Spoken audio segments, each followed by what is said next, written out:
欧美找到参战理由，欧洲维和部队会出现在乌克兰吗？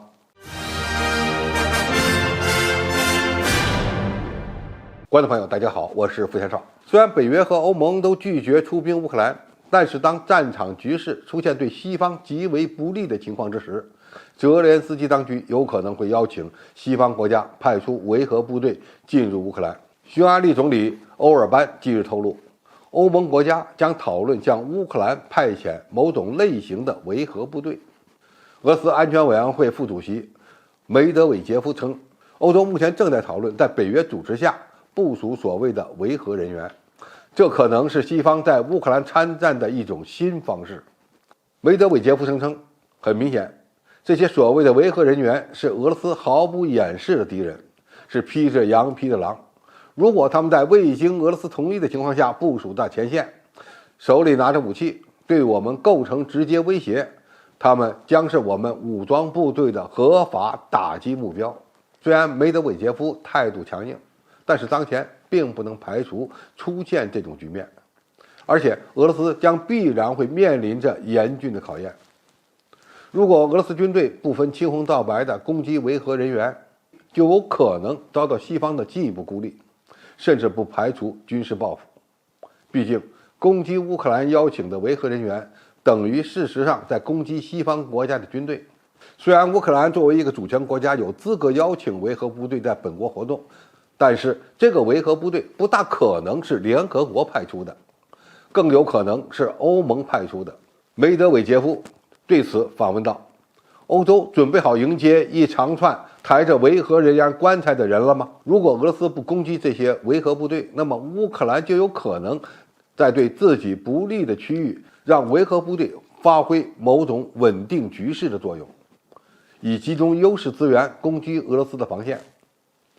也就是说，一支完全亲乌克兰的维和力量会成为北约下场干涉乌克兰危机的新方式。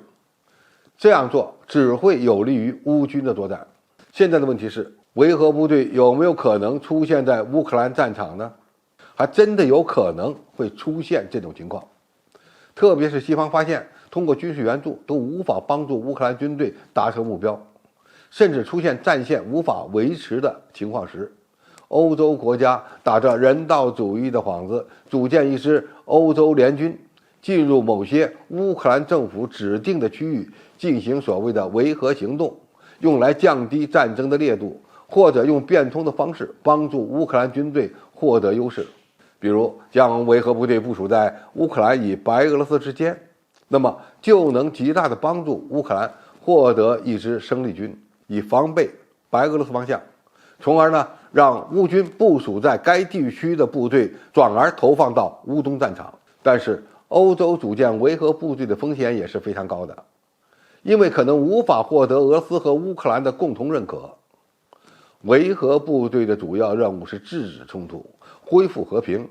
如果是联合国派出的，的确能发挥正面作用，而一旦由欧盟派出的维和部队屁股坐歪了，就会被俄罗斯军队看成是乌军的一部分，肉体被消灭就成为可能。当然，我们也不能排除未来俄乌都不想打了，通过谈判解决危机，然后呢，在缓冲区部署联合国维和部队的可能性。这种设想此前也在网上出现过，比如有人说解放军也可能会去乌克兰维和。从道理上讲，当然是可能的，但是基于俄乌双方当前都想通过战争手段解决问题，因此目前还没有联合国维和部队的存在空间。乌克兰的和平最终能通过什么样的方式来实现呢？维和部队或许会出现，但是绝对不可能是北约国家单方面组成的。梅德韦杰夫洞若观火，证明俄罗斯不大可能会给欧美任何参战的空间，